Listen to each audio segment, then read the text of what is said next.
Assalamualaikum warahmatullahi wabarakatuh. Para pemirsa yang dimuliakan Allah Subhanahu wa taala. Nabi Yusuf adalah sebuah contoh yang sangat penting untuk kehidupan kita. Kisah Nabi Yusuf yang paling panjang dalam Al-Quran. Di antara seluruh nabi yang pernah ada dalam masyarakat kita yang diperkenalkan dalam Al-Quran, Nabi Yusuf adalah kisah yang terpanjang. Nabi Yusuf itu diceritakan mulai dari anak kecil sampai wafatnya beliau. Apa yang menarik dari sebuah kisah tentang Nabi Yusuf ini? Pertama kita lihat, ya, Nabi Yusuf itu 11 bersaudara, dia anak bungsu. Dia terlalu sabar dan dia juga sangat baik dibandingkan dengan saudara-saudaranya yang lain. Dan dia juga memiliki seorang bapak, Nabi Yakub, yang juga seorang yang sangat sabar untuk mendidik anak-anaknya yang bermacam-macam. Nah, poin yang ingin saya garis bawahi pada kisah Nabi Yusuf yang panjang ini, pertama adalah ketika Nabi Yusuf ketika masih kecil, memang penuh dengan penderitaan. Bayangkan, sejak kecil dia hidup di dalam iri hati saudara-saudaranya sendiri. Pokoknya Nabi Yusuf itu selalu menjadi ancaman. Padahal saudara kandung, ini pelajaran berharga buat kita. Walaupun saudara kandung, tapi ternyata tidak sama semuanya. Ada yang sangat syirik terhadap seseorang, dan ada juga yang setengah baik, ada juga mungkin tentu ada yang amat baik, ya kan. Dan yang kedua, apa yang dilakukan oleh orang yang punya dendam sampai ke tingkat ubun-ubunnya, itu betul-betul bisa nekat itu. Sampai apa yang terjadi? Nabi Yusuf dengan cara yang sangat canggih, tetapi Tuhan juga pada akhirnya membongkar rahasianya itu. Nabi Yusuf itu dicemplungkan masuk ke dalam sebuah telaga dalam dengan harapan bahwa bapaknya akan mengerti kalau adiknya itu kecelakaan, dimakan singa, diterkam harimau misalnya. Nah, begitu pulang, apa yang terjadi? Orang tuanya minta, "Mana anak saya, mana adikmu?" "Ya, kami sudah berusaha untuk menyelamatkan dia, tapi ini bajunya ini yang terkoyak-koyak oleh singa, kami nggak mampu melawan mereka. Anak kita dibawa, adik saya ini, kami juga sedih, adik kesayangan kami dibawa oleh binatang buas itu.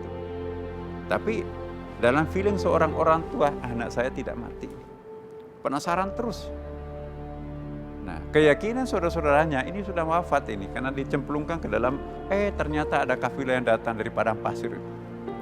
Ngambil air dari kedalaman sekian, ternyata berat kok timbahnya ini, ternyata ada anak kecil, wajahnya sangat tampan. Oh, ini pasti akan mahal kalau kita jual di Mesir. Ya, jadi Nabi Yusuf dengan anak kecil yang berwajah tampan pada waktu itu dijual di Mesir karena sangat mahal harganya, ya. Maka dibeli oleh orang yang paling kaya, yaitu raja. Nah, ternyata bukan hanya tampan, tapi dia juga adalah cerdas, sangat pinter. Jadilah anak kesayangannya raja pada waktu itu. Tapi apa yang terjadi berikutnya, permaisuri juga semakin takjub terhadap seorang wajah tampan namanya Yusuf itu. Terjadilah semacam kekuatan iblis di situ. Kamu tidak pernah menikmati seorang pemuda yang jantan kemudian tampan seperti itu. Nah, dijebaklah dia untuk melakukan hubungan yang tidak senonoh di dalam kamar. Tapi apa yang terjadi? Pada saat itu Nabi Yusuf diselamatkan oleh Allah Subhanahu wa taala. Dan disitulah ia dikelirkan namanya oleh seorang anak kecil. Ketika ia terjebak, datang raja pada waktu itu. Berkatalah istri raja yang mau selingkuhan dengan Nabi Yusuf itu, "Apa yang engkau lakukan kalau seandainya istrimu itu akan diganggu oleh orang pemuda lain?" Lalu apa yang terjadi?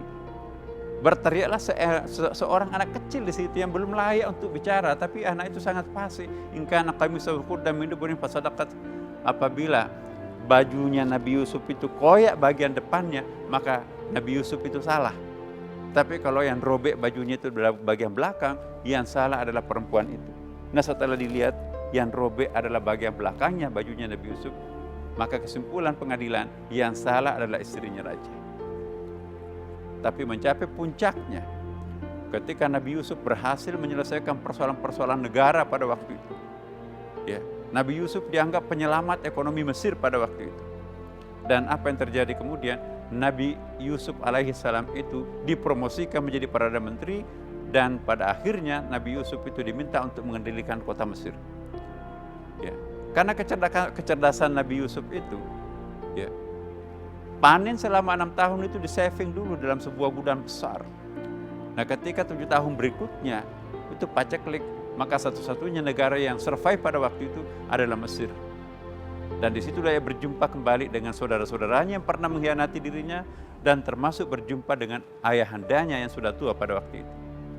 Bukannya dendam terhadap saudaranya, dia boyong seluruh keluarganya masuk ke istana, dan itulah seorang Nabi Yusuf. Ending perjuangan yang menderita itu biasanya adalah kebahagiaan. Saya ingin mengingatkan kepada kita semuanya, jangan terlalu memusuhi penderitaan, sebab biasanya penderitaan itu berakhir dengan sebuah kenikmatan. Jangan memandang enteng orang kecil yang gak ada apa-apanya, biasanya di kemudian hari akan menjadi orang yang hebat. Semoga ada manfaatnya. Wassalamualaikum warahmatullahi wabarakatuh.